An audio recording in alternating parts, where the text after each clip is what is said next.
kos karar itu Masya Allah kari ieu kadeuleuk ku mata urang kanyahoan jasa boh tatangga boh babaturan ulah waka ka tatangga ka babaturan diri urang heula kitu pisan diri urang pernah janji baheula Gusti pedagang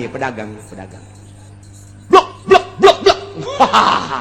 nyieun imah 2 tingkat pagerna luhur biasa teu kadeureun ku batu mobil salin ganti pakaian ulang pereleng luar biasa dahar sakumaha kahayang nyana luar biasa maju usahana blek melian tanah gere gering jual tanah nu itu gere gering terus keneh bae mobil jual tinggal imah doang jual imah ge ya aya istilah lah harta mah tatalang raga jual kabeh anak lagi bah jual bae bah lah nu penting abah cager tanah nunang melian beak mobil menang melian beak kabeh perusahaan ge ambruk tinggal imah-imahna nu pagerna luhur teh 2 tingkat jual kuari meuli nu sederhana gering can cager keneh bahkan leuwih kritis di jero antena Gusti lain anjaitan lamun Gusti nyageurkeun ka abdi Gusti abdi malah deuk tobat moal ceroboh cara kamari karasa jasa ku abdi mabok abdi zina abong-abong loba ka fakir miskin ka yatim abdi teh henteu ngalingseuh tatangga abdi ge geus sembodo konon ka abdi bongan abdi mah deuk tobat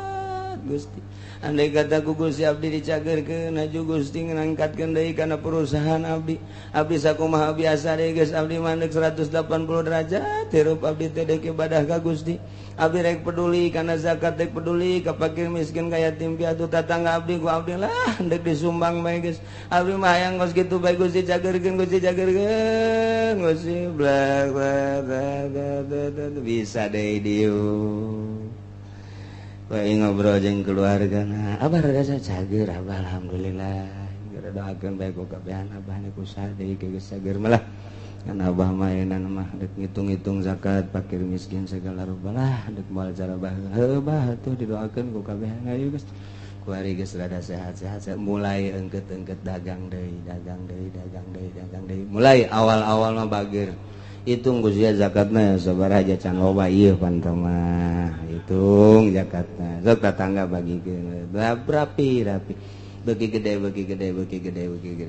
poho deui kuari asupkan nelayan deui di Jati jeung lurah-lurah asup deui kuari ka barbar asup deui kuari ancub deui tah eta kamari mah lain anjaitanna Gusti lamun nyageurkeun ka abdi lanakunana minasyakin abdi deuk ibadah ka Gusti tapi kunaon begitu dicageurkeun janjana ge nyaho nu nyageurkeun teh Gusti Allah summa antum tusyrikun endahan ambalayah deui lain saeutik teh di lemur urang nu kos kitu kanyahoan kasaksian ku urang teh ambalayah hampir 99,9% kitu jasa. A'udzu billahi minasy syaithanir rajim.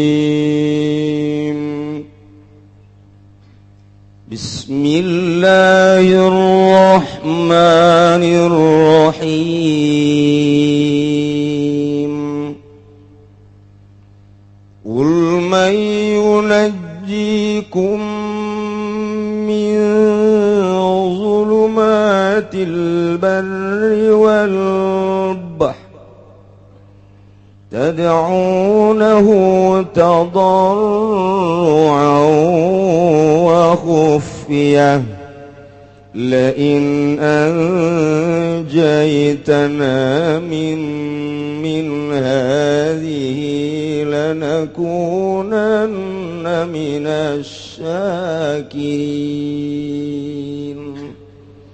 Wallahu a'lamu bimaradikul ngucap siraya Muhammadu hem Muhammad li ahli Makkah takadue ahli Makkah ing lapan mayunajikum utai sapaman iku kang nyalametkeun ya maning sira kabeh min zulumatil barri wal bahri saking sakeh pepeteng daratan lan lautan awalih tegese pirang-pirang pakeuhe barri wal bahr fi asfarikum ing dalam pirang-pirang lalakon sira kabeh natadaunahu waktu ngadoa sira kabeh ing Allah tadarruan hale DP alaniatan tegese ale ngedeng wa khufyatan lan ale samar siron tegese ale samar gulun ale ngarucap sira kabeh ing lapan lain anjaitana wallahu alam bimordi yaktilamun lamu qasabin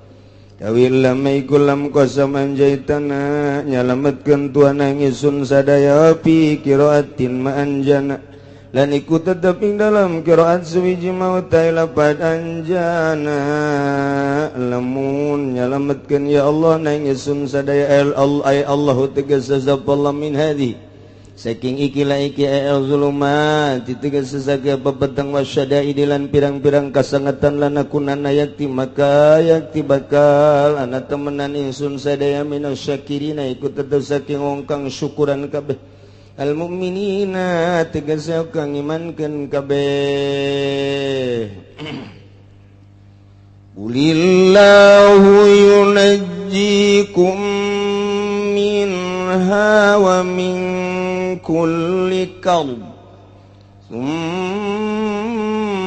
antum tusyrikun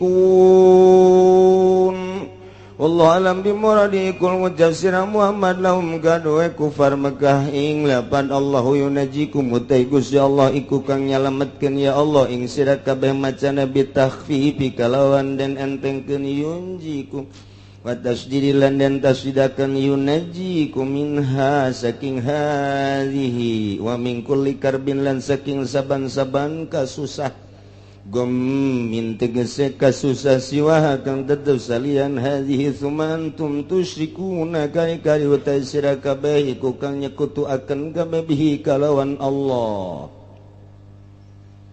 Qul huwal qadiru ala an yab'asa 'alaikum 'adzaban min fawqikum wa min tahti arjulikum aw yalbisakum syi'an wa yudhiqa ba'dakum ba'sa ba'd انظر كيف نصرف الآيات لعلهم يفقهون الله أعلم بمراده قل ngucap sira Muhammad wa utai Allah al-qadir uku kang maha kawasa ingat sayentah ngutus ya Allah ingat sesira kabeh azaban ing siksa kang tetep saking sadukuring sira kabeh minas samai saking langit kal hijarati wa sayhati kaya batu lan petak Ngamin tahti arjulikun autawa saking asara saring pirang-pirang sikir sira kabeh kal khasapi kaya den amblesakeun nawayal bisa kumatau yantah nyampurakeun ya Allah kum ing sira kabeh ukhlitatukum tegese nyampurakeun ya Allah ing sira kabeh syiaan ing pirang-pirang golongan firaqon tegese pirang-pirang golongan mukhtalifatan kang narima beda-beda mukhtalifatan ahwa'i kang narima beda-beda pirang-pirang kahayange wa yuzikul lan yantanya cipakeun ya Allah ba'dakum ing setengah sira kabeh basa ba'di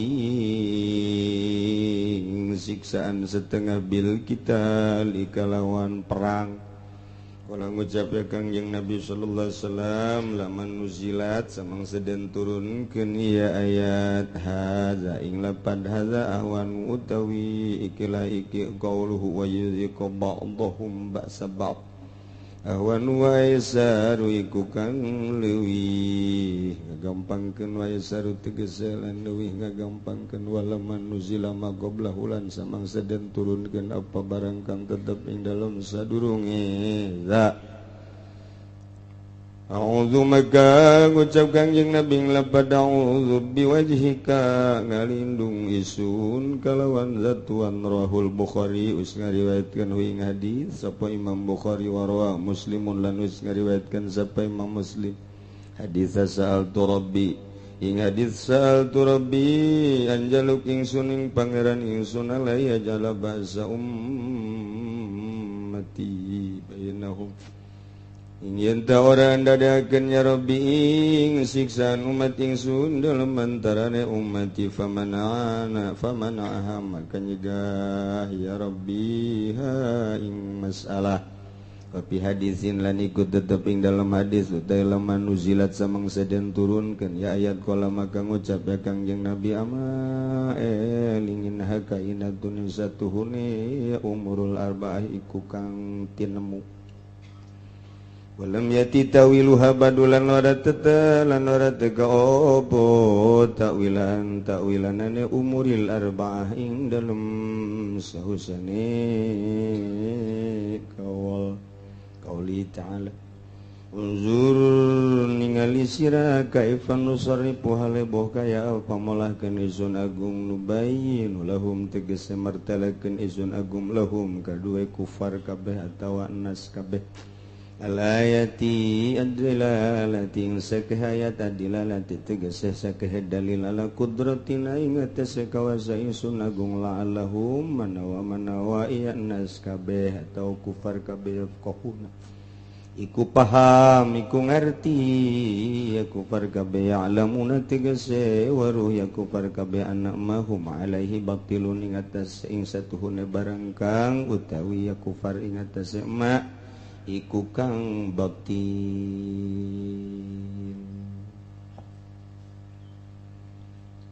Ayat ieu Gusti Allah rek nyaritakeun tambahan tina ayat nu tadi mengenai tentang dalil kamaha kawasaan Gusti Allah Subhanahu.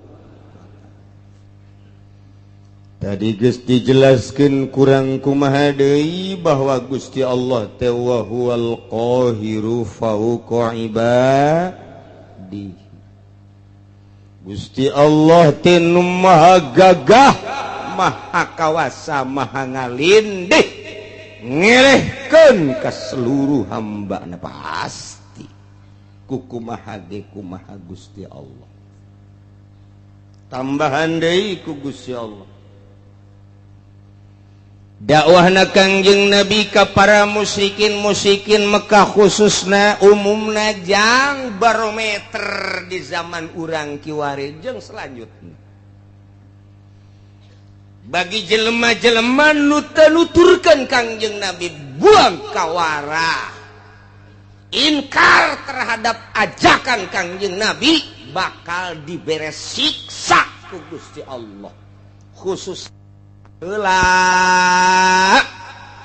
di zaman Kangjeng di awal turunna ayat umumna jang kaum setelah Kangjeng Nabi Muhammad sallallahu alaihi wasallam terus di masa sahabat masa tabi'in masa atsba tabi'in masa kuari atba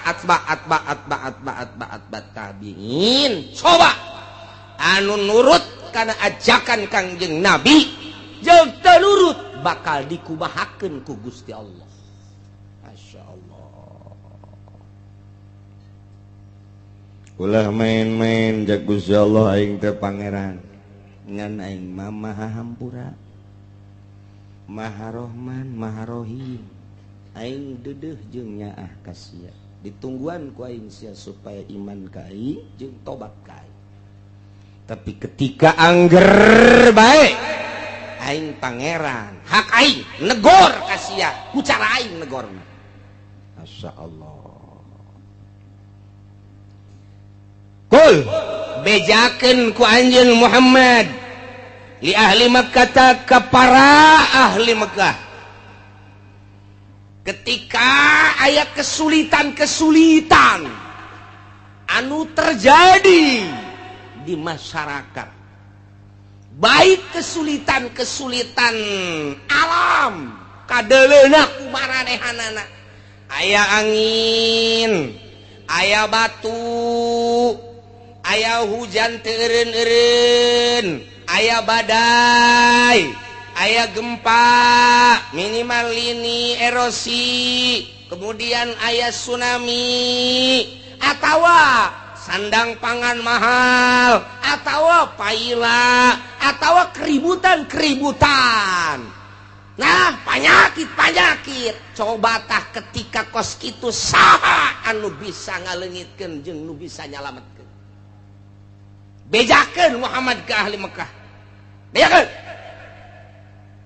Coba Muhammad. Kangjeng Nabi teh titah nanya ka para ahli Mekah khususna mayunajikum min zulumatil barri wal bahr. Saha coba nu bisa nyalametkeun ka aranjeun kabeh ketika aya zulumatil barri wal bahr. Artina zulumatil barri teh popoek berang, popoek daratan atau popoek lautan merupakan suatu kedahsyatan siksa.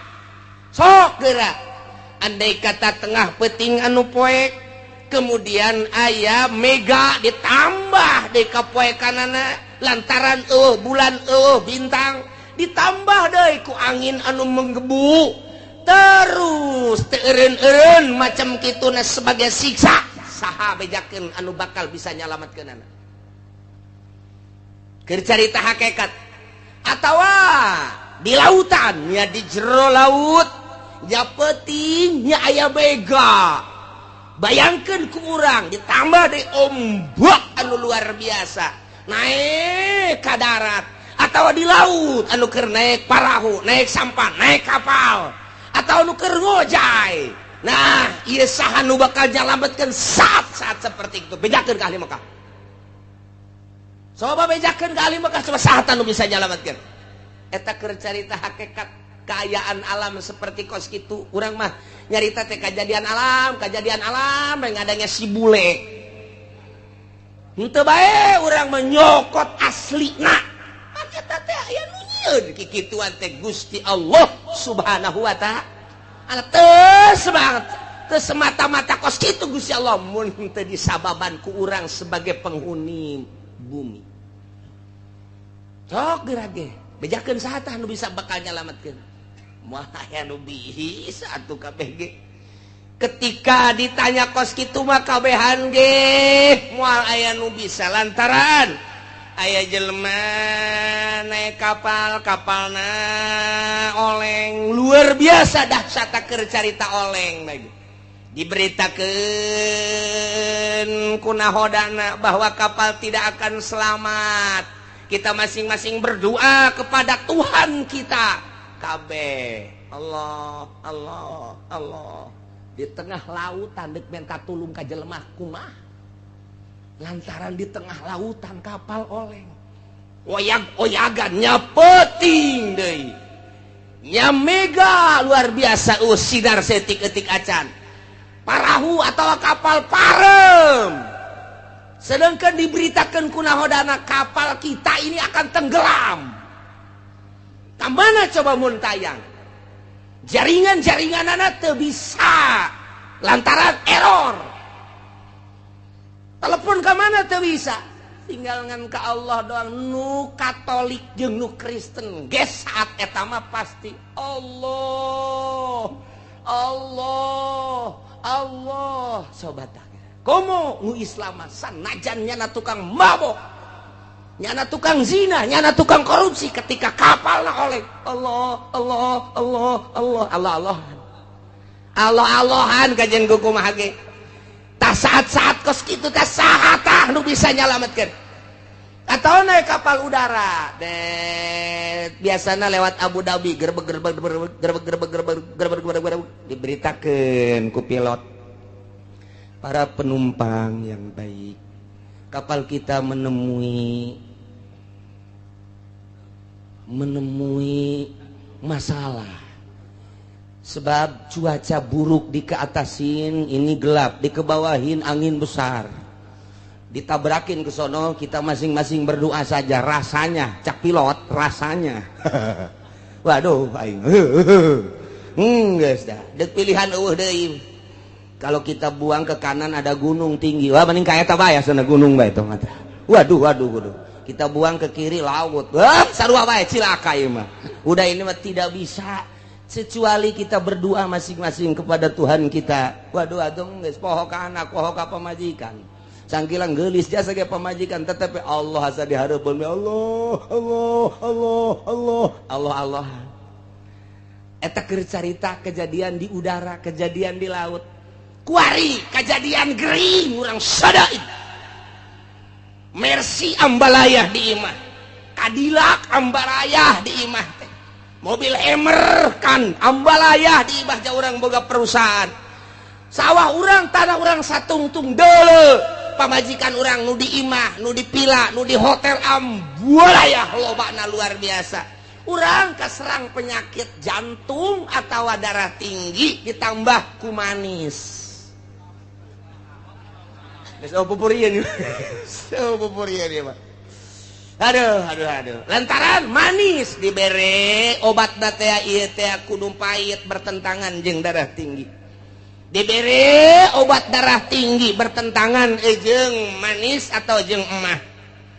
Nah ieu sangat bertentangan. Kumaha ya kos kitu teh? Diimpus urang di dia. Kieu di rumah sakit, di ruang ICU. Boro-boro sasaha anak jeung pamajikan ge geus semeunang ngalayat. Geus di ICU bageus kieu. Mobil ambalayah di imah, perusahaan urang ambalayah di unggal kota. Pamajikan urang sakitu garelisna nu luar biasa, tanah urang satungtung deuleu geus puguh pake mah kitu keneh beas di gudang geus teu kacaritakeun. Wah luar biasa, imah lain hiji bae. Unggal kota boga imah kuari urang aya di ruang ICU. Bejakeun Muhammad ka jelema kos kitu saha nu bisa nyalametkeun, coba bejakeun. Hartana bisa nyalametkeun, jual ku sia harta jang nyalametkeun nyana. Imah bisa nyalametkeun, sok bawa kadinya imahna. Mobil Cadillac na tuh termahal di dunia, nu bisa nyalametkeun kadinya bawa ku nyana. Atawa wanita cantik urang Karawang, urang Surbang anu ngegel muter teh bawa kadinya. Bawa atau orang Libanon anu cacadeun irung mata ceuli jeung sajabana bawa kadinya. Moal aya geus kieu bae ngagolan, napas lagi geus dibantu make oksigen. Dilayat, ini temen bapak, temen usaha bapak, dina hatena ngabur sia. Teh hayang aing mah didatangan ku sia, babaturan korupsi didatangkeun ka dieu goblok sia. Ini temen bapak Pak, temen apa? Ini temen usaha bapak. Oh jangan, dina hate mah teu bisa ngomong dah. Inditkeun aing keur ka Allah sebenarnya. Tapi lamun datang mah ini santri mana ya? Santri nu tetangga bapak teh nu teluk ditanya nyana dek macakeun Yasin. Diuk di dinya tadi. Hayangin saat eta mah tadi didatangan ku santri. Supaya kabantu-bantu nginget-nginget Allah. Aya laku santri mah geus kos kitu. Kumaha nyana teh amanat. Coba si santri teh kiai tita ka dieu kitu bang macakeun tah cai. Ji atuh keimanan mah jantung Allah. Nyana geus ge Allah teh inget ka mobil, teh inget ka imah, teh inget ka istana, teh inget ka jabatan, teh Allah. Bejakeun Muhammad. Saha nu bisa nyalametkeun saat-saat kritis modal kos kitu. Apakah nyala boga pikiran harta bakal nyalametkeun? Moal aya. Apakah nyana boga pikiran imah mewah gedung istana nu bakal nyalametkeun? Teu aya. Apakah manusia anu sering mengelilingi dirina nu bakal nyalametkeun? Teu aya. Malah gilaeun kanu kos kitu. Salah. Sebab nyana lagi tad'unahu tadarru'an wa khufiyah. Nyana saat eta mangadua ka Gusti Allah anu luar biasa DP na jeung sasamaran di jero hate. Bahasa sumut bage Allah-Allahan, bahasa hatena ge Allah-Allahan. Moal aya anu muntayang ka makhluk, moal aya anu muntayang ka harta, moal aya nu muntayang kajabatan, moal aya nu muntayang katahta jeung kerajaan. Saat eta mah tad'unahu tadarru'an wa khufya hiji Allah. Bejakeun Muhammad saha anu bisa? Moal aya nu bisa nulungan jeung nyalametkeun kabeh ge. Saat orang kena musibah di kapal, saat orang kena musibah di udara, saat orang kena musibah ragag misalnya di luhur gunung, mau inget kana naon? Orang naik gunung, mendaki gunung ke tebing tek di luhur, kemudian ragag kehandap mau inget kana naon? Allah, modar sia. Saha bisa nyalametkeun saat eta? Dadung tinggal dadung. Jelema tinggal jelema, moal aya nu bisa nyalametkeun. Tah, urang teh dititah teh saat-saat keur teu kakenaan musibah, saat-saat keur teu kakenaan ku syadaid, gering misalnya kudu nol seperti eta. Nu mantak waliullah teh bisa nganolkeun. Seperti jelema-jelema nu kakenaan ku dahsyatna panyakit, nol nya pikiran anak. Tak urang teh supaya nol teh sanajan urang kadelena bergelimang dunia, sanajan urang kakenaan teh kitu keur sehat, tapi hate urang nol. Tah cara etalah ahli toriko mere ka manusia guru mursyid supaya di jero hate teh ulah aya harta, supaya di jero hate teh ulah aya makhluk, supaya di jero hate ulah aya nafsu, dinolkeun sakumaha urang keur kakenaan musibah sangat kritis. Tah waliullah mah bisa dimimitian ku hudang peting, kemudian zikir ka Gusti Allah sapoe sapeting dua peting sebulan setahun, mulai dengan cara tersendiri tertentu meunang ngabimbing guru mursyid, mulai cuek lalaunan ka makhluk, mulai ka dunia, terus ka belah dieuna biasa-biasa bae dinolkeun, padahal awakna sehat, padahal teu kakenaan ku dahsyatna musibah, tapi di dirina geus nol seakan-akan kos kakenaan musibah. Nah etalah waliullah teh kos kitu, padahal sehat awakna. Hatena eueuh deui nu bisa nulungan iwal ti Gusti Allah.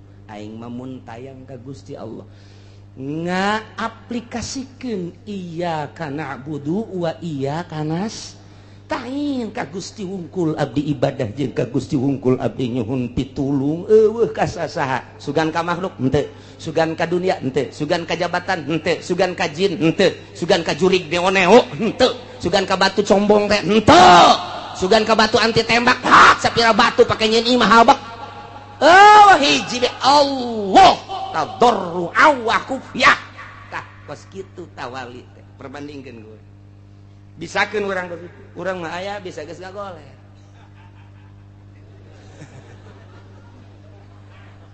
Arawas buraga daing keur ka Allah recok kayaknya teh. Tipi pareuman tipi. Ngagoler badi nungguan bawa isuk bawa sore. TV ya we pindahkeun, mudah pindahkeun. Abah nek zikir we ka Gusti Allah, puyeng abah mah asa-asana nek di ka Allah we. Padahal mah TV loba mobil moga segala rupa. Awaskeun. Pamajikanna ge datang ka dieu lah, itu perlu amat mah. Geus ini teh. Jaga sewa rasa tuh kos gitu mah tuh diusapan tinggal diusapan ngeunah teh keur sehat. Boro-boro keur ngagoler kitu nyeri hulu ge diusapan ku nu geulis geus teu hayang. Asana menyon bae beungeut sia tah kadaleuna ku aing eta nyeri hulu bae menyon kadaleuna beungeut. Padahal mah geulis nyeri hulu koboy geus kritis. Geus bae ka Allah. Malah nu tilok zikir ge ditasbehan di dinya pan sokna kan nu gering ge padahal nu tilok zikir naon tasbih boga dekir. Ceknya nama tasbih meureun bisa nulungan henteu tasbih mah itu dipake mah tu tasbih tinggal tasbih bisa dibabeteun ku jurig bisa tasbih mah itu dipake Allah napas kaluhur Allah geus sebab ka nyeri geus luar biasa geus lain hayang sosodoan jeung awewe, geus lain hayang lelempangan make mobil mewah, geus lain hayang barang dahar makanan-makanan menu-menu anu lazat lain ieu mah. Hayang nangis kapanggih jeung Allah bae, lain hayangan asa geus dihareupeun we Allah. Allah. Saha anu bisa moal aya. Badak urang kuari ngaji teh tah supaya urang bisa pasrah kadanan kuari bisa pasrah matu engke-engke saat urang kritis. Ji, ja urang ge bakal modar sarua bae. Je, emang parang sana kumaha meureun ceknya nama. Masih kene SMS-an kene tolol teu budak. Mun bisa mah kuari, mun teu bisa engke saat urang ngagoler. Muhammad bejakeun saat anu bisa nyalametkeun moal bisa. Kulantaran atuh anakna ieu tanggap terus diobatan rada bray cager rada deres puyeng rada tanaga rada aya. Ceng remote mana? Sial teh urang Cikupa geloblon. Remote naon ki? Remote TV mana? Remote TV. Emang laki deuk TV kesel abah. TV kadeukeun nu gede, TV-na setel seserian tolol menikmati kamarak kakara kamari. Saminggu ka tukang awaskeun TV garieung jangan awas. Kuari barang leungit TV remote na mana? Mun aing jadi incuna di talian gua aing. Jelema teh kos itu percis. Eta teh lain batur sia. Ya Karim, ya urang kasinggung ku Quran ya, Masya Allah pohara jasa ya Allah teh kos kitu tangga bejakeun ka urang percis. Ya Allah ya Rabbi. Bejakeun Muhammad saat di lautan, saat anu bisa ngabebaskeun jeung nyalametkeun. Di saat udara di udara kakenaan musibah saha anu bisa nyalametkeun. Di saat nyana kena penyakit anu sangat kritis mun tayang ka saha bejakeun coba. Di saat recokna kaayaan budaya, politik, ekonomi, riweuh saha anu bisa nyalametkeun. Bejakeun ka ahli Mekah. Qul bejakeun Muhammad ka ahli Mekah. Eta mah moal bisa aya anu nyalametkeun anu tatadina manehanana ngomong waktu keur kakenaan ku musibah mah ngomong nanti bari ngadoa ka Gusti Allah la in anjaitana min hadhihi lanakunanna minasyakirin. Cekupar-kupar Mekah lamun mah Gusti Allah teh nyalametkeun ka kami tina musibah nu sakieu dahsyatna. Lamun mah Gusti Allah bisa nyalametkeun ka kami tina hiruk pikukna kahirupan. Lamun mah Gusti Allah bisa nyalametkeun kana panyakit anu luar biasa dahsyatna nu tiba ka Gusti ka kaula. Andai kata dileungitkeun ku Gusti Allah nyana ngadoa di jero hatena kos kitu doana mun teh mah Gusti Allah nyalametkeun lanakunanna minasyakirin. Kami bakal syukuran ka Gusti Allah, bakal iman ka Gusti Allah. Kos kitu kabehan ge.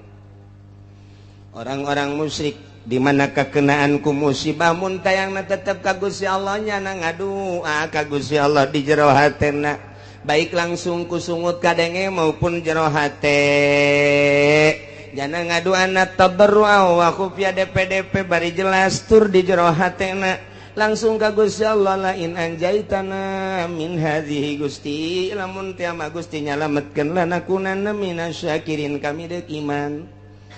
Lamun jelema anu mukmin jelema anu Islam nyana ge ngomong di jero hatena bahkan kasaksian ku babaturanana lah cenah lamun geus cager mah kula mandek ngaji bae jeung jeung ibadah bae moal maksiat deui babaturanna tatanggana komo keluargana mah kabehan ge ngadengekeun di barang disalametkeun ku Gusti Allah nanyakeun remote deui blon.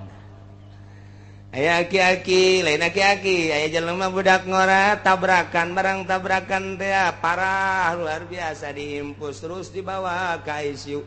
kabladina rada deres diurut-diurut nu para rotongna terus kieu bae di mana ngomong ka babaturan geus aing mandeg tobat moal mabok deui moal judi deui lah aing mah karasa jasa iki nyaho cager nyaho teh mun ku Gusti Allah dicagerkeun aing mandeg ka masjid bae endek ibadah bae geus teu hayang mah kos kitu sieun paeh saknyana ge aju rada deres bisa make tungket saeutik Jumaah ge jam 10 batur can ka masjid jangan geus ka masjid urang lembur ge nyarahun jasa kadeuleu ku kabehan bu jadi getol eta jelema budak ngorak-ngorak keneh terus bae dia hareup deui nya nama ditihang lantaran ngajojor sukuna teu bisa ditilebkeun sabulan 2 bulan 3 bulan rada deres bisa nilep masih keneh ka masjid kan jam 11 terus gua hari mah geus teu kudu make tungket ka masjid keneh ngan jam 12 kurang 10 kuari mah bisa deui naik motor babarengan jeung baturna geus teu wauheun ka masjid eta di Cikupa anu kos kitu percis jasa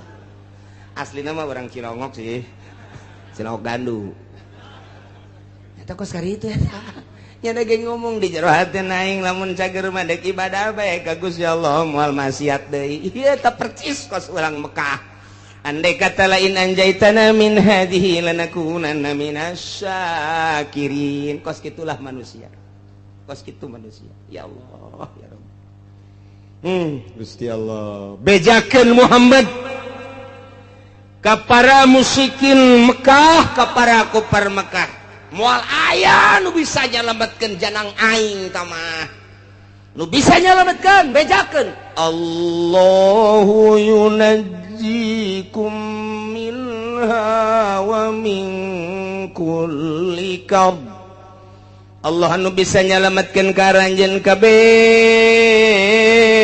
tina musibah nu sakitu dahsyatna wa min kulli karbin jeung tina sakabeh kasusahan nu terjadi ka dirina moal aya nu bisa nyalametkeun kecuali Gusti Allah ketika disalametkeun kunaon atuh summa antum tusyrikun begitu disalametkeun mun teh mah tadi dina kapal teh naek ka darat musyrik deui padahal ke waktu oleng kapal mah di tengah-tengah lautan jang mun tayang ka makhluk ka babaturan iwal ti ka Gusti Allah nyana ngomong lain anjaitana Gusti mun nyalametkeun ka abdi tina musibah kapal ieu mana peuting mana poek mana angin luar biasa mana ombak luar biasa diberitakeun di kunahoda bakal cilaka kabeh mun tayang Gusti lamun salamet abdi dak iman begitu disalametkeun kunaon atuh summa antum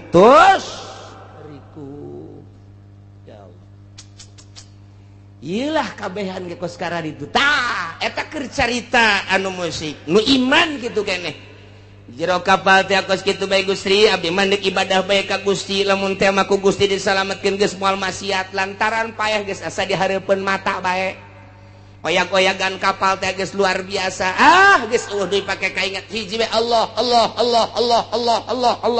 napas kaluhur kahandap Allah disalametkeun ku ari ku Gusti Allah datang kanggar datang ka pantai biasa salamet seserian deui endahan ngan sakadar dongeng doang nu tadina nyana ngomong di jero hatena Gusti lain anjaitana lamun Gusti nyalametkeun abdi mah rek ibadah begitu datang deui ka darat nonton TV deui percis kos karar itu Masya Allah kari ieu kadeuleu ku mata urang kanyahoan jasa boh tatangga boh babaturan ulah waka ka tatangga ka babaturan diri urang heula kitu pisan diri urang pernah janji baheula Gusti pedagang blok nyieun imah 2 tingkat pagerna luhur jasa teka dirian ku batu mobil salin ganti pakaian burulang bereleng luar biasa dahar sakung maha kahayang nyana luar biasa maju usahana blek belian tanah dibere gering jual tanah nu itu gering terus keneh bae mobil jual tinggal imah doang jual imah ge ya aya istilah lah harta mah tatalang raga jual kabeh anak rage bah jual bae bah lah nu penting abah cager tanah nu nang meulian beak mobil menang melian BAKB perusahaan ge ambruk tinggal imah-imahna nu pagerna luhur teh 2 tingkat jual kuari meuli nu sederhana gering can cager keneh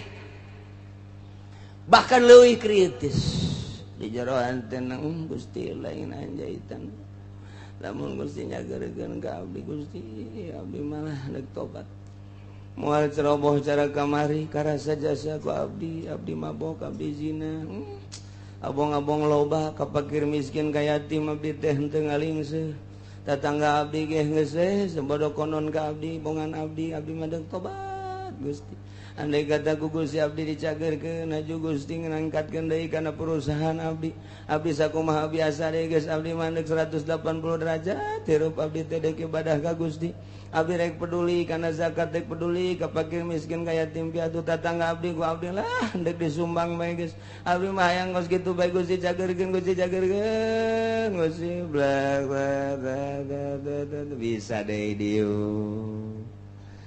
bae ngobrol jeung keluargana abah rada cager abah alhamdulillah geura doakeun bae ku kabehan abah ku saha deui geus cager malah kan abah mah eunana mah deuk ngitung-ngitung zakat fakir miskin segala rupa lah deuk moal cara bah atuh didoakeun ku kabehan ayo geus kuari geus rada sehat-sehat mulai engkeut-engkeut dagang deui mulai awal-awal mah bager hitung Gusti zakatna sabaraha aja can loba ieu pantama hitung zakatna sok tatangga bagikeun rapi bagi gede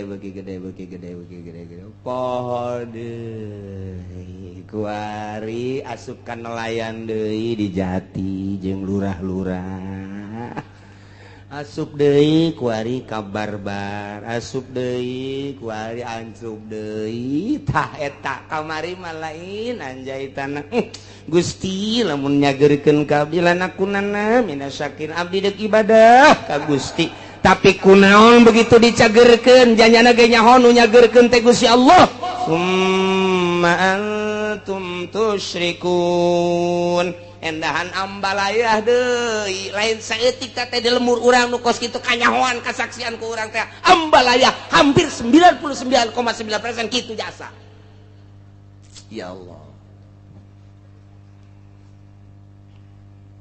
bejakeun Muhammad qul huwal qadiru ala an yab'atsa 'alaikum 'adzaban min fawqikum aw min tahti arjulikum aw yalbisakum syi'an wa yudhiqa ba'dakum ba'sa ba'd Muhammad bejakeun ka para kafir-kafir Mekah lamun terus bae musyrik ka aing teu percaya kana ajakan anjeun teu iman kana ajakan aing cek Gusti Allah bakal nurunkeun siksa 4 perkara supaya katembong ku balerea kakawasaan aing ka maha dahsyatan aing ka maha sagala-galaan aing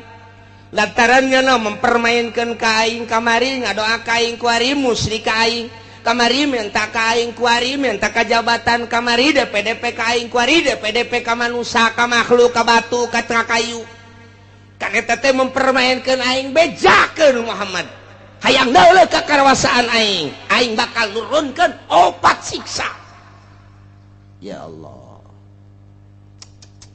Qul bejakeun Muhammad wal qadiru ala ayyab'asa 'alaikum 'adaban aing maha kawasa aing bahasa gala-gala cak Gusti Allah lamun kitu bae petana aing bakal nurunkeun ka makhluk khusus ka urang Mekah umumna ka saha bae siksa 4 perkara ya kan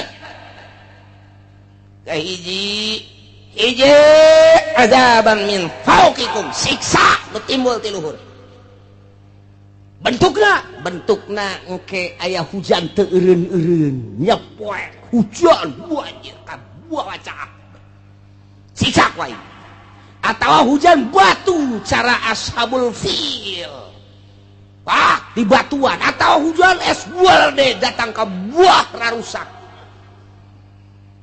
atau poek teureun kilat sing jeleger ditambah deui ku geladeg sing jeleger datang ka teu daya teu upaya siksa ti aing min paukiku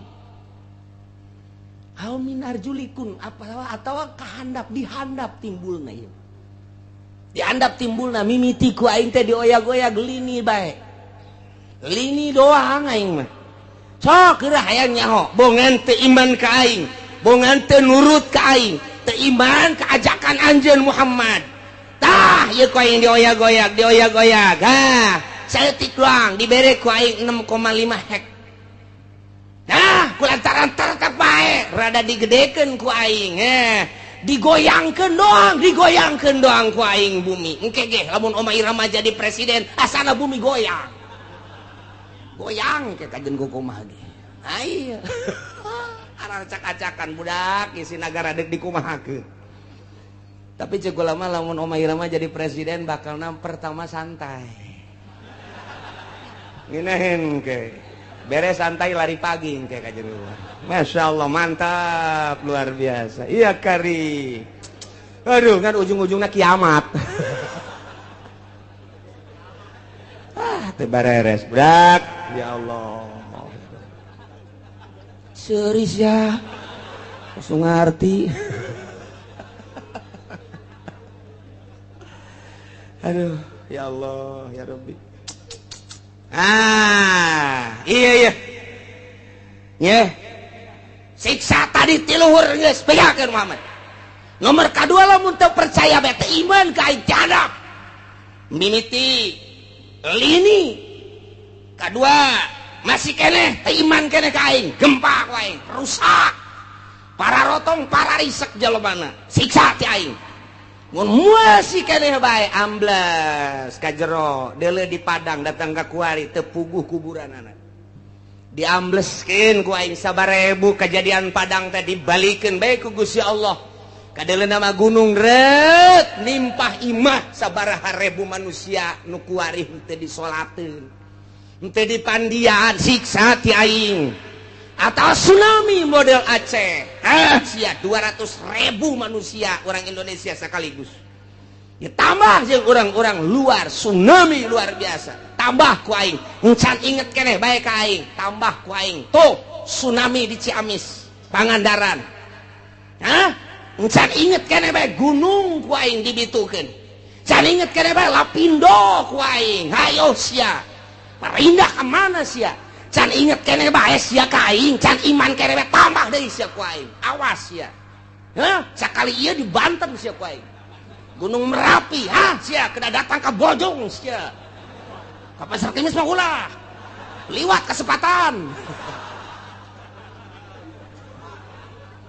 ya Allah ya Rabbi Gusti ya Allah tuh Gusti Allah ayo sia mun teh ti luhur ti handap mun masih keneh bae teguran ti luhur geus ku Gusti Allah masih keneh teu iman keneh bae atawa masih keneh muara siat keneh bae teu pernah bae jelema nu sugihna teh ngazakat teu pernah mentolelir ka jelema fakir miskin ka yatim piatu geus ditegor ku Gusti Allah ti luhur geus ditegor ti anak masih keneh bae ditambah deui sia ku aing kumaha au yalbisakum syi'a aing nyampur adukeun kana berbagai golong-golongan anu berbeda-beda kahayangna nu bakal ngajadikeun bibit daripada permusuhan mimiti nyeun organisasi ieu lantaran aya nu deui nu boga kahayang nyieun deui organisasi ieu aya deui nu boga kahayang nyieun deui organisasi ieu aya deui nu boga kahayang nyieun deui perkumpulan ieu aya deui nu boga kahayang deui nyieun deui perkumpulan antara organisasi teh eta teh teu alalakurna mulai dirinya bibitna kalaluar haju bae silih omong haju bae silih tengkas mulai tidinya teh silih geles tak teu eureun atawa parpo padahal mah jangan bangun bangsa jeung nagara tapi kulantaran beda-beda kahayangna ieu hayang di satu sisi hayang ngaberesan negara, di satu sisi deui mah hayang nyokot danana doang lantaran gede ti negara. Kebenaran dibuka demokrasi teh teu meunang dicegah-cegah mulai nyan parpol urang ge mampu daknya kurang kene nyieun deui geus teu kahitung ku ari urang lembur mah bingungeun loba-lobana beda misi jeung visina ambalaya. Zaman baheula urang inget aya Golkar, aya P3, aya PDI ribut kiai jeung kiai silih omongkeun. Ribut politisi jeung politisi silih gele. Nu korban ge luar biasa loba jasa. Satu sisi kiai memperjuangkeun negara melalui P3. Jara rasaan dirinya teh aya misi keislaman. Atuh dakwah panggung teh luar biasa. Satu sisi pamarentahna asa tinggalin ku kiai eta teh di Golkar. Nyeun huru hara aya tembak masal derege ilah syiah sok eta di dalam negara kuari luar biasa loba anak koskaran itu timbul organisasi-organisasi di mimitian timbul organisasi teh Muhammadiyah naik deui ka NU beda visi jeung misina lantaran itu mah Wahabi ieu mah ahli sunnah naik deui timbul deui aya Islam Jamaah diorganisasikan deui aya Islam LDI diorganisasikan aya NI diorganisasikan deui aya HTI diorganisasikan deui aya Islam Jaulah diorganisasikan deui aya Islam aliran kepercayaan diorganisasikan deui aya Islam Thariqah diorganisasikan berbagai Islam beda kabeh suarana timbul huru-hara aya di Qur'ana kos kitu mantak ahli tafsir mah senyum bae teh aneh jak Gusti Allah geus nyaritakeun lobana kahayang merupakan siksa lantaran naon poho ka Gusti Allah kabeh di balik jeung organisasi aya udang iya aya udang di balik batu tah eta mah kos kitu tah nah nu mentek nyen organisasi sok geura desek komo dek aya kepentingan negara bisaan jasa Soeharto mah buat organisasi Pancasila buat KNPI buat organisasi tek-tek jeung bengekna dijieun supaya ngadukung ka ditu anu henteu milu kadinya sok geura tumpas kot kitulah kaayaanana kiai pisah antara kiai Golkar jeung kiai P3 jeung kiai PDI kuari teh dimodernkeun kiai modern jeung kiai salap ribut luar biasa kiai salap jeung kiai salap ribut tuh ieu teh geus aya ieu teh merupakan siksa lantaran kabeh teu ka Allah ieulah siksa ti Gusti Allah ausiaan awyal bisakum syi'a teu karaasa ku urang toel ku urang kiai eta tuh aing sarua ka Allah jeung ngaji kos kari itu ngomong toel kiai nu sok sangeunahna bae loba omong hayu bae urang berjuang sia dirinya aing di dieu kabeh teu bisa dihijikeun visi dan misi disatukan teu bisa kabeh ngabogaan visi jeung misi nu berbeda-beda ribu ya karim masyaallah lamun sarua deuk ngabangun bangsa jeung nagara atuh naon make jeung silih gele silih tumpas silih omongkeun silih ajukeun ya Allah ya Rabbi kuari geus 3 di Indonesia anu mantak ngajarikeun huru-hara besar KPK polisi hiji deui naon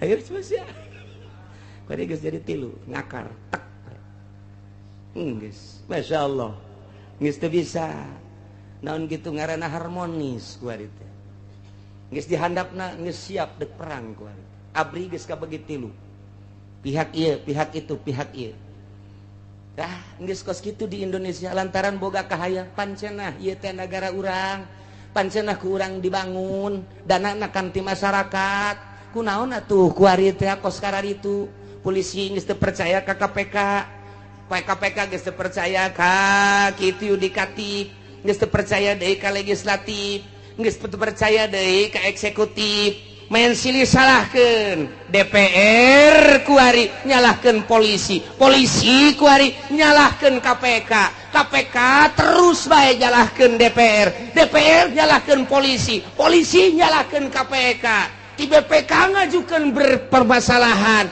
supaya tetap diangkat eksekutifna kuari kasienan berontak melalui yudikatif. Ieu negara urang. Ieu negara urang deuk kumaha coba? Pikir. Cenah deuk ngaberesan masyarakat, nyanana beresaneun. Nyanana beresan, urang mah teu kumaha je kieu bae nongton nyana. Ieu teh kuari teh kos kitu mun hayang nyahoma di negara urang. Lamun nu sok mengamati politik di Indonesia seperti eta. Guys, teu kudu nonton TV, teu kudu ngadengekeun radio, ngaji sia di dieu bakal nyaho. Kan saya kieu nyaho ti mana? Aing mah susuganan. Bukan aing mah susuganan kos kitu bae lah pokona mah. Lamun aing salah, deleukeun. Je, nu mantak sakieu deui bakal ditangkep. Kaje nu di luar mah ulah geuna nyaho. Ji, tuh polisi geus teu bisa ngamankeun DPR lantaran DPR nyalahkeun polisi. Polisi KPK ge sarua bae geus kos kararitu ku ari teh. Pelaksana sebagai eksekutif ku ari geus kasienan lantaran nu mantek kasienan teh kabeh baroga salah. Sedangkan RI 1 geus amanat, awas sampai tembus, awas sampai tembus, awas sampai tembus, awas. Nyana bae sieun besi tembus di urusan rakyat. Endeu karumaha coba lamun dibukakeun eta kakarak judulna doang, tak kakarak judul tah. Geus mulai tah urang nyaho tah. Geus mulai tah. Di koran mah hese, mendingan ngadengekeun aing bae sia. Aing mah deuk bener deuk henteu kos kitu we pokona mah tah. Je, emang kumaha gitu. Masyaallah. Timbul yalbisakum syi'an eta secara nasional. Secara internasional campur tangan bule di urang. Emrik hayang cicing di urang berleha-leha di nagarana teu boga potensi bumi, teu boga potensi negara, hanya jual beli alat perang hasil produksinya na. Cau eueuh di Amerika mah, hui eueuh di Amerika mah, swag mah komo eueuh jasa di Amerika mah. Mun urang ka Amerika coba urang ka ditu teh hayang swag moal aya. Di urang teh hayang swag jeung naon atuh? Neangan awi moal aya di Amerika mah, nu sok pake nyayur teh anak awi naon ngaranna? Iwung. Coba neangan di Amerika mantap kuda teu betah ge iwung. Eueuh Nelenya na ka Indonesia aya iwung, aya awi, aya cau, aya anak cau. Aduh, luar biasa. Didele ku nyana hasil bumi na. Minyak aya, logam aya dan lain sebagainya na. Cekel huluna. Lo ngomong sia. Guys, kuaing. Ye, iman negara. Ulah lo ngomong yang sabaraha sia. Geus teu bisa bari mah rakyat mah lah. Ngomong. Gitu bisa. Ya, tembak sia poin. Ya. Wah, saya sebar persen sih ya. Jipan lain kula dong, merek kabeh. Ya udah tanda tangan teh. Beres. Geus. Cicingnya na di nyieun gedung di Indonesia. Luar biasa. Lambat laun ternyata loba anu dibawa ka ditu dibanding jeung nu diningati ku urang. Nah, mulai dibuatlah kepercayaan bule di orang ngadu di antara politisi di luhur, ya kepercayaan bule, ya kepercayaan rakyat ngadu. Timbul huru hara internasional bakal naik. Taya di Indonesia ge tinggal pencet knop doang jegur ujian anak. Emang kumaha kitu? Rakyat geus teu sudi jasa di bawah kikieuan. Tetapi pemerintahnya tidak mentolerir geus ka rakyat. Tetapi ieu kan bumi pertiwi Indonesia, Bhinneka Tunggal Ika, 135 juta rakyat Indonesia cak Raden Homa Irama. Disatukan oleh Bhinneka Tunggal Ika. Jadi kumaha gitu. Geus tinggalin tambah kali mah 135 juta. Lain 35 juta ku ari mah bung jenggot.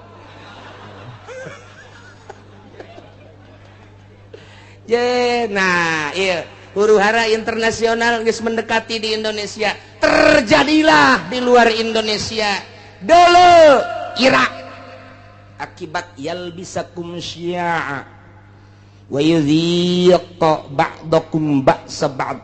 dibere nyicipan ku Gusti Allah siksa sebagian bangsa jeung sebagian deui.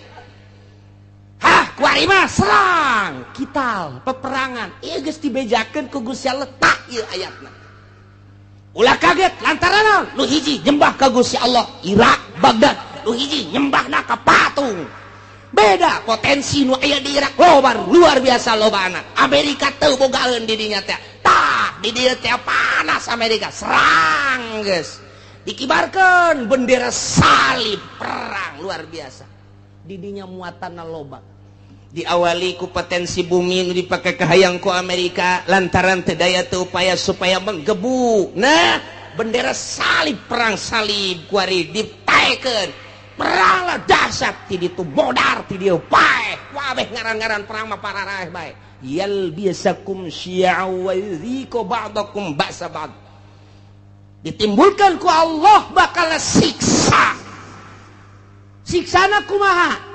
Ialah diaduk-aduk ku Gusti Allah melalui syi'an, organisasi golongan-golongan. Wa yudhiqu ba'dakum, dibere ngasaan ku Gusti Allah sebahagian bangsa ba'd ku siksaan sebagian bangsa deui.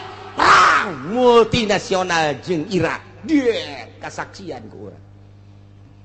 Selesai eta berangkat deui Libya.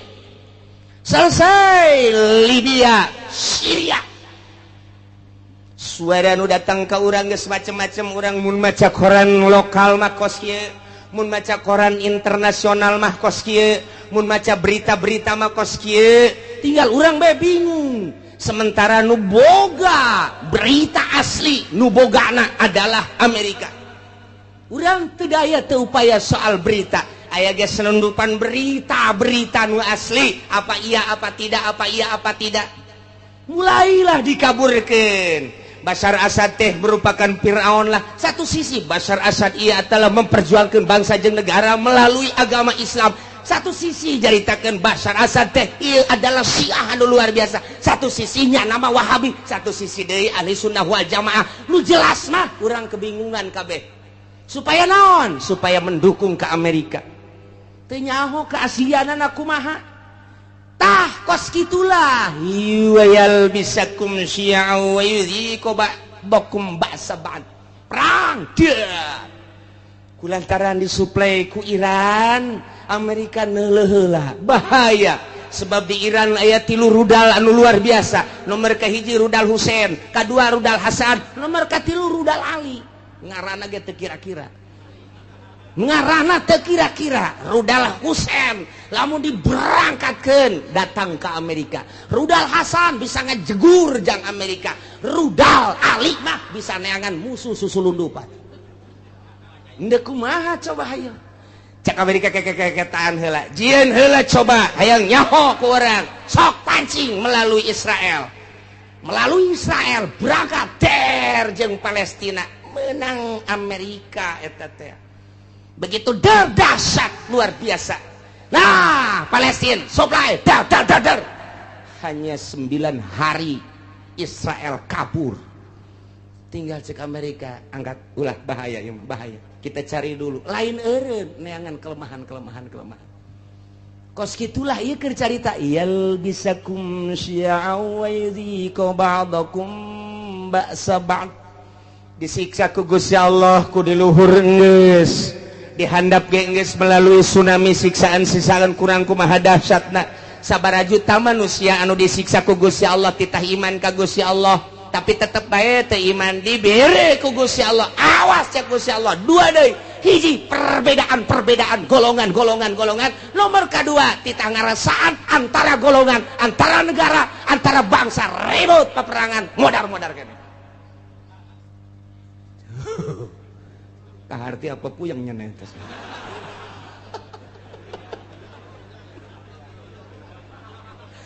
Interestnya orang dibawa kurang. Nah, caner guys, berurusan anak Taliban terus bae militan. Di mana aya perang di dinya nama aya Osama bin Laden geus eueuh ditambah deui kuari tetep aya. ditambah deui ku organisasi HTI secara internasional, jauhlah ge secara internasional, araya di tiap-tiap peperangan teh berbagai organisasi ja peperangan kamari bae di Israel, orang Indonesia bage aya ka ditu kok nyemplos ka ditu model. Urang teu nyaho aya nu nyemplos kos kitu lamun teu direkomendasi ku RI moal bisa. Sementara kapan urang teh negara teh aslina teh manut ke Amerika, tapi kok aya orang Indonesia di ditu ja perang Irak aya orang Indonesiaan di ditu.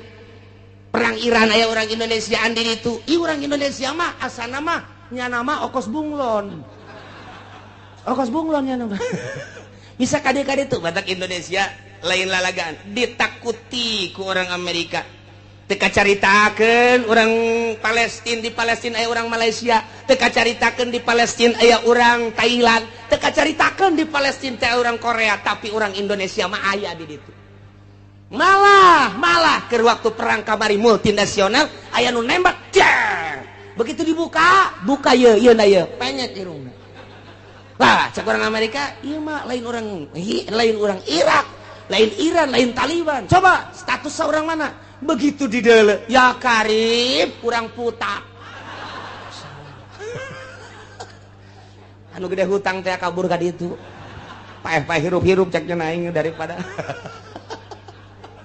Indonesia sangat diperhitungkan, masya Allah. Tak poso ribut poso nasional tamata, tapi berbau internasional. Saha nu lempang ka poso? Ternyata aya sababaraha organisasi dilarang ku pemerintah, tetep bae datang ka ditu. Namun teu datang ka ditu poso terus-terusan, nu dipencit ustad teh, nu ditembak kiai teh, anu dipanah, nu dipedang, datanglah organisasi ti urang. Padahal teu dimeunangkeun ku pemerintah, poso-poso bae datang ka ditu, ngibarkeun bendera, perang, siap. Moal dibejakeun ku kula organisasi nu mana, ngan nyana minta izin ka kula. Bos sombong amat cenah, sekali-sekali sombong lah. Ini kumaha Indonesia mah kos gitu, eta di Palestina bae aya, di Taliban teh aya. Ya Allah ya Rabbi, nu mantak aneh, eta pan kudu make kapal udara, haju kudu make biaya, pan eta teh atuh make naon kitu ngaranna birokrasi perjalanan anu luar sakedangkeun steril. Oh steril luar biasa, mau kemana, tujuannya apa, tapi aya kan di ditu. Masya Allah, nu mantak ke mun perang deui ku urang diajak ka ditu. Naik naon cenah kiai ngojay. Paeh di laut asana ieu mah. Meme perang geus malodar. Indonesia. Ulah sembarangan di Indonesia nu teh diperhitungkeun ku Amerika. Sangat diperhitungkan. Indonesia mangke bae perangna terakhir bae cek nangis. Tetep di perangan mah di perangan terakhir. Asana bangsa Haji Makmun mah paeh ti heula. Moal kaburu nya nama geus. Siksa ti Gusti Allah. Leletikanana di urang antar kampung, leletikanana di urang antar desa, leletikanana ti ku urang antar kiai. Kunaon eta? Lantaran boga kahayang. Kiai ieu ngayakeun ieu, kiai ieu ngayakeun ieu, henteu harmonis, ribut kiai jeung kiai. Syi'an wa yudhiqu ba'dakum ba'sa ba'd. Hayang rada gede melalui organisasi-organisasi. Hayang gede deui melalui parpol. Cerita tentang perbedaan di parpol anu geus teu aneh deui, kuari makin dibesar-besarkeun, makin digede-gedekeun. Urang nyaho ketika PKB naik, beuh sabaraha nu paeh saat harita. Sabaraha ieu ge ieu cantang tu ka hareupeuna. Lantaran armada Prabowo anu luar biasa, armada jenggot anu luar biasa. Armada wah geus pohara ieu mah main ke bakal nata. Nah ieu siga da ieu beusi jadi siksa ti Gusti Allah. Mun sia teh iman ka aing, mun sia teu taat ka aing, teu takwa ka aing, bere siksa opat. Hiji ti luhur min fauqikum, dua ti handap min arjulikum. Mun ti luhur jeung ti dihandap teu dianggap, awas aoyel bisa kumsian aing yeun tata golongan engke golongan lain deuk sakadar cicing wa yuziko ba'dakum ba'sa ba'd. Ribut perang. Jadi berarti geus aya ti ditu nu mantap cek Kangjeng Nabi, inna ummati sataftariqu ala sintaini wa sab'ina firqatan. Sayyana umat kaula bakal paberencai ngajadi 72 golongan. Kabeh ngaku ahli sunnah padahal ma'an najiyatu firqatun salamat mah bakalna sapirqah. Jararieun jelema golongan atas namana Islam boro-boro organisasi cacak-cacak partai ge make atas nama Islam. Baheula P3 make atas nama Islam, kemudian PKB make atas nama Islam, PNU make atas nama Islam. Padahal mah di Indonesia mah kapan teu meunang nyen partai Islam lantaran KBG huluna adalah demokrasi. Teu meunang berbau sara, tapi kelantaran nipu ke masyarakat make aturan Islam lain aturan, make lebo Islam. Ujung-ujung nama atuh teh lah nanaonan ribut Golkar jeung P3, ribut P3 jeung PKB, ribut KB jeung PNU, ribut jeung PDA, ribut.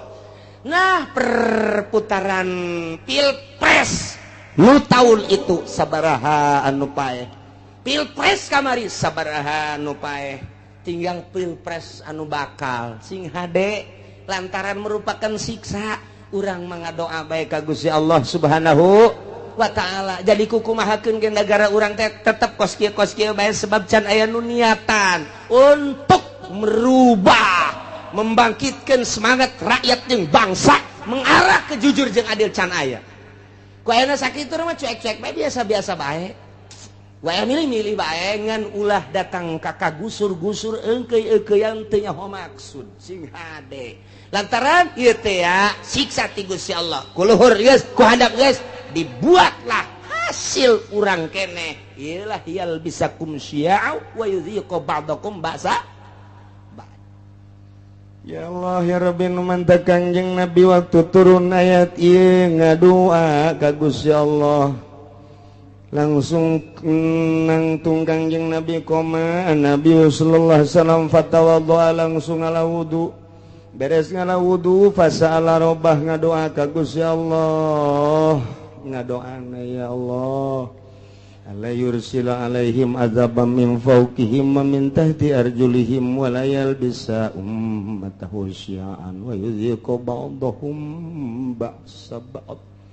Ngadoa Kangjeng Nabi seperti eta tah Gusti, ulah diturunkeun ka umat abdi siksa ti luhur, ulah diturunkeun ka umat abdi siksa ti handap, ulah diturunkan ku Gusti siksa anu campur aduk berbagai golongan organisasi sehingga ribut ko ba'dahum ba'sa ba'd, ulah ribut antara bangsa abdi jeung bangsa abdi, umat abdi jeung umat abdi. Gusti nyuhunkeun ka Gusti ngadoa Kangjeng Nabi teh lantaran dibukakeun hijab ku Gusti Allah teh ribut kampung jeung kampung, desa jeung desa, kabupaten jeung kabupaten, provinsi jeung provinsi, berbagai manusia huluna kiai jeung kiai, politikus jeung politikus deui, ahli ekonomi jeung ahli ekonomi, antara provinsi jeung provinsi, antara negara jeung negara, walah ditembongkeun ku Gusti Allah teh umat paberencaina anu luar biasa sehingga bergelimpanganna mai ti berbagai negara-negara. Kangjeng Nabi nangis ngadoa Gusti ulah terjadi seperti eta atuh Gusti.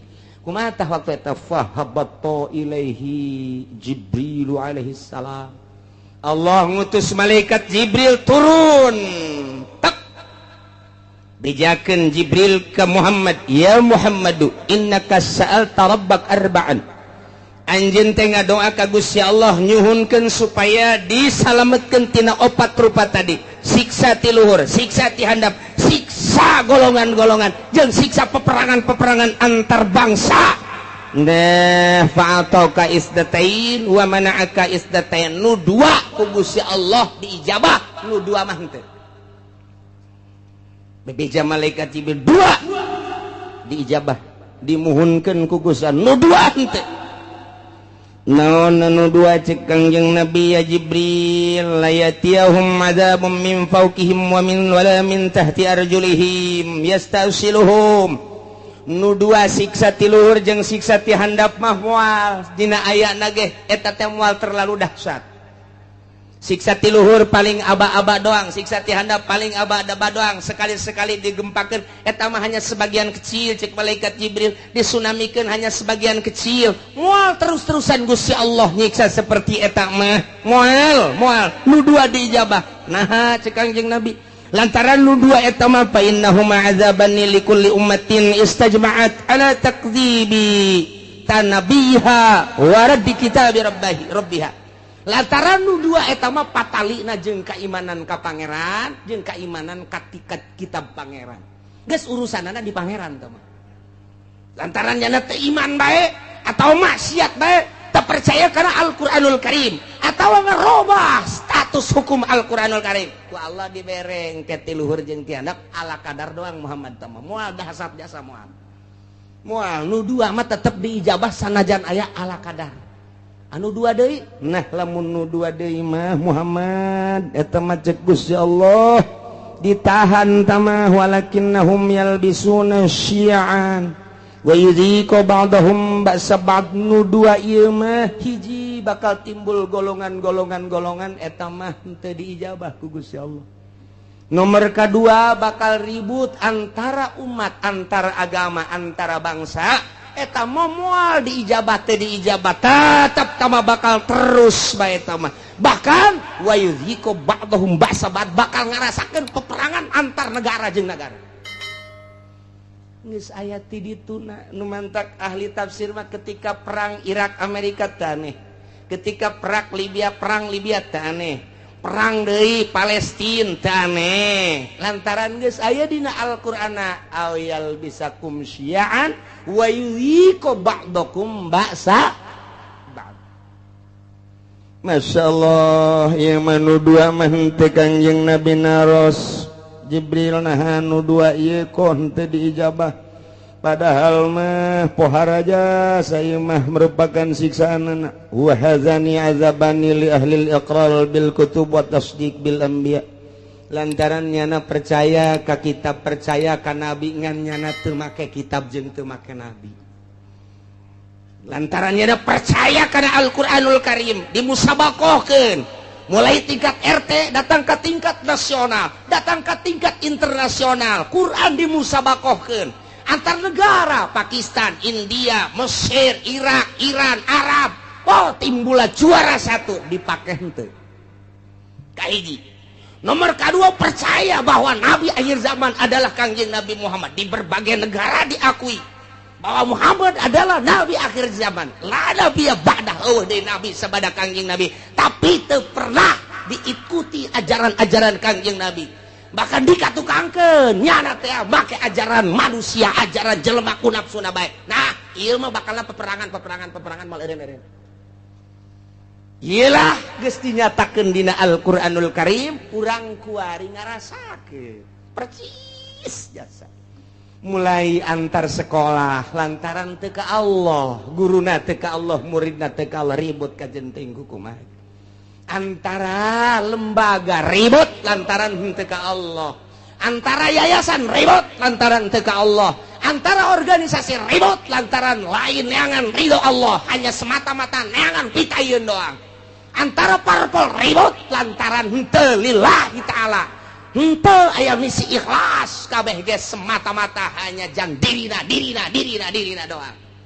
Nah iyalah bakal mual eureun-eureun siksa nu dua mah. Hiji yal bisakum syi'a bakal timbul golongan campur di dieu. Nomor kedua geus aya golongan yudhiqu ba'dakum ba'sa ba'd, golongan nu ieu nyerang ka nu ieu nyerang kana, timbullah peperangan. Baik di kampungna sorangan, di nagarana sorangan atau antara negara bakal terjadi teu bisa tamah lantaran doa Kangjeng Nabi teu diijabah nu dua ieu. Tinggal kudu kumaha atuh cak sahabat kami lamun aya di negara kemudian situasina geus model kos kitu ya Rasulullah. Andai kata kami hirup kemudian hirup teh datang ke zaman model kos kitu, timbul organisasi golongan-golongan, timbul parpol-parpol, timbul kabehan ge kahayangna anu masing-masing jeung kabeh hayang ngarealisasikeun kahayang-kahayangna memaksakan diri. anu dijieun modal mah kapan eta teh rakyat bae dari rakyat untuk rakyat boloon teh podol sero eta bae kabeh ge anu dipake omong-omongan Gusti mun datang ka zaman eta kumaha cakang yang Nabi maneh mah cicing bae ieu zamil buyut cicing bae maraneh di imah masing-masing wa'budullaha ibadah bae maneh ka Allah nyalametkeun diri ulah milu engkeuy-engkeuyan jeung jelema kos karari itu kajenting nu kitu mah kitu bae cak sahabat atuh engke nagara kudu kumaha engke ge aing nyieun engke bakalna kesatria cak Gusti Allah saat aing dek ngararapih nagara eta di mana geus kacau engke aing bakal nyieun kesatria rijal bahasana engke rijal ku aing ditimbulkeun anu gagah nu luar biasa engke ge moal kaharti ku otak-otak manusia saat eta bakal mimpin bangsa mimpin umat mimpin negara di luar konstatir manusia engke ge bakal ditimbulkeun ku aing tah ke geus aya kesatria bakalna ke kakarak umat nuturkeun satungtung can aya kesatria mah ulah waka cek manusia engke cirina kumaha Gusti eta kesatria nu bakal mimpin bangsa model kos kitu teh cirina deuleu bae engke si Semar bakal boga ponggawa opat manehanana teh kabeh ge khawarikun lil adat deuleu engke si Semar cak Gusti Allah manjat cenah Kanjeng Nabi geus nyahon ka Semar ya Semar mah belah dieu tah zaman kamari tah zaman Wali Sanga Semar mah tah mimiti aya wayang gelar kadua wayang kulit katilu wayang golet jadi dinya kok Kanjeng Nabi nyahon ka Semar ai sia otak teh diteunden di dengkul bleon wayahna coba tunaikeun ka dada ye si Semar teh eta teh adalah lambang seorang wali hiji si Semar masa lilana tilok make baju nomor kaduanya nama lamun lempang tilok rurusuhan nomor katilu di mana lempangnya nama luak liuk bae eta si Semar kos kitu jeung deui tara bertindak di mana-mana encan musyawarah jeung si cepot sia seuri sok tongton beureun nya tetepnya nama kudu musyawarah heula jeung si Udel jeung si Cepot jeung si Gareng tetep musyawarah ke masukan tidinya berarti nyana nama tilok turun langsung kege aya tangan-tanganna tetep ahli Allah bae kitu jadi didukung ku para ahli Allah geus lamun make bajuna hurung herang keneh lain si Semar tah mah geus urang teh angan ke calon presiden anu henteu make baju siapa bodoh jasa siapa aduh bodoh jasa teangan ke calon presiden anu henteu make sepatu teangan coba anu make sempak doang mantap biasa ieu mah atuh geus bae ku urang duetkeun Oma Irama jeung Rita ya Karim ya Allah ya Rabbi na ieu ku Kangjeng Nabi disilokakeun engke ge aya ahlullah al-arif billah nu bakal mimpin negara mantak baheula teh kurang kumaha gagahna di Indonesia berbagai kerajaan-kerajaan coba Sunan Rahmat diutus ku Gusti Allah dilanjutkeun ku para sunan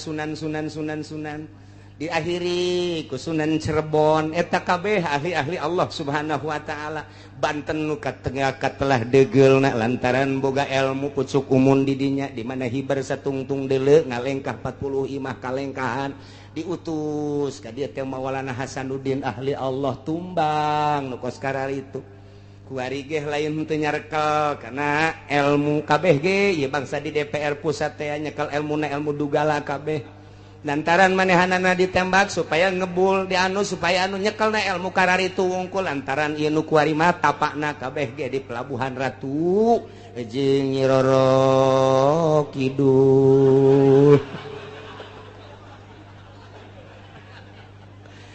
Masya Allah satungtung can kadeuleu ke bakal aya kiai ge menyuarakeun kiai nu asli ikuti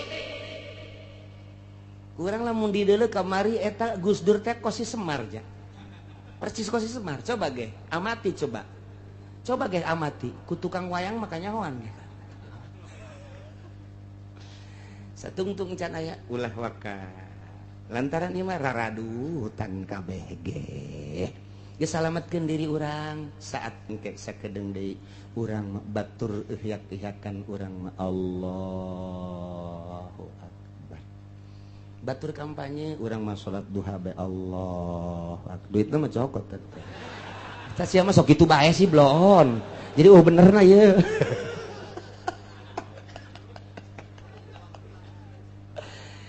Tah jadi urang kuari alhamdulillah sanajan bari jeung saminggu sakalinya ho urang informasi akurat ti Gusti Allah Subhanahu wa taala khususna dakwah ka umat di Mekah baheula umumna kuari ka urang balerea.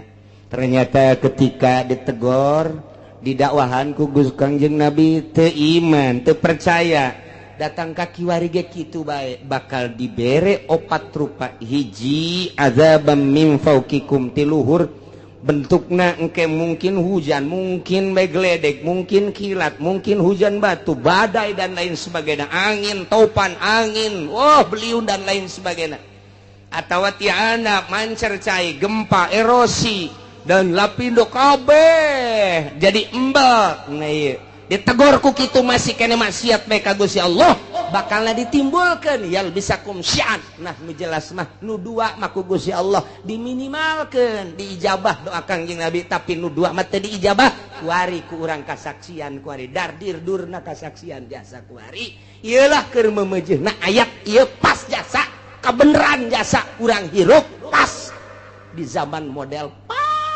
nu dicaritakeun ku Gusti Allah melalui Kangjeng Nabi urang Kangjeng Nabi Muhammad sallallahu alaihi wasallam nu mantak unzur kaifa nusarriful ayati la'allahum yafqahun.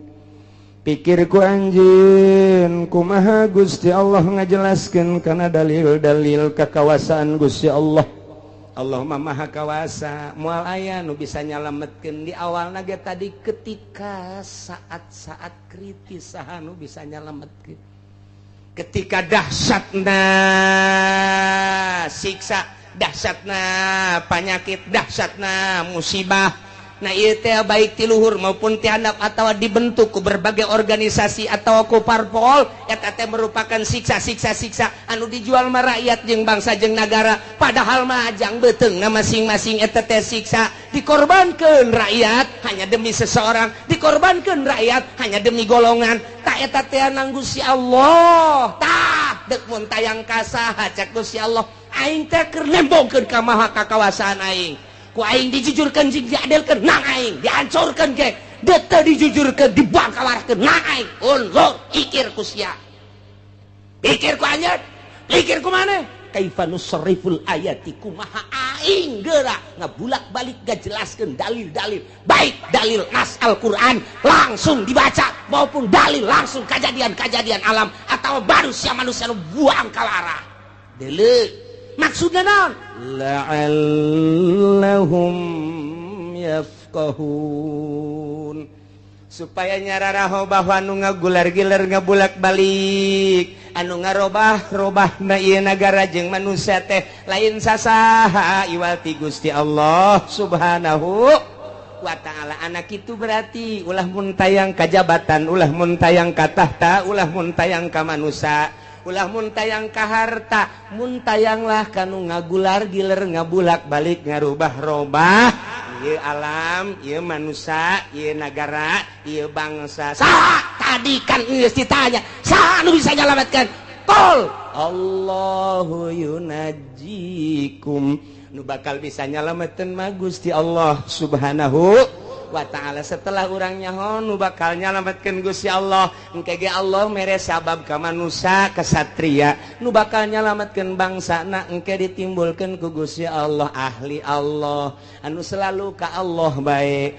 beurang jeung peuting mentana ka Gusti Allah ke manusia ge bakal paham kana caritaan-caritaan kesatria eta ieulah seorang waliullah nyana nyamaran engke aya di nagara engke aya di pedagang engke aya di petani engke aya di kalangan cacah engke aya di kalangan menak selalu aya nyana mah hadir diakui ku berbagai lapisan masyarakat etalah engke nu bakal mawa bangsa jeung negara di tiap-tiap negara masing-masing, baik di Indonesia maupun di luar Indonesia. Amerika nu selalu jadi musuh sebab Yahudi kadinya, komplotan etalah nu bakal jadi musuh biang keladi lantaran didinya bakal nate timbul Yahudi anu bakal jadi sasarana tatap Islam baik mulai di Timur Tengah datang ke urang kadieu.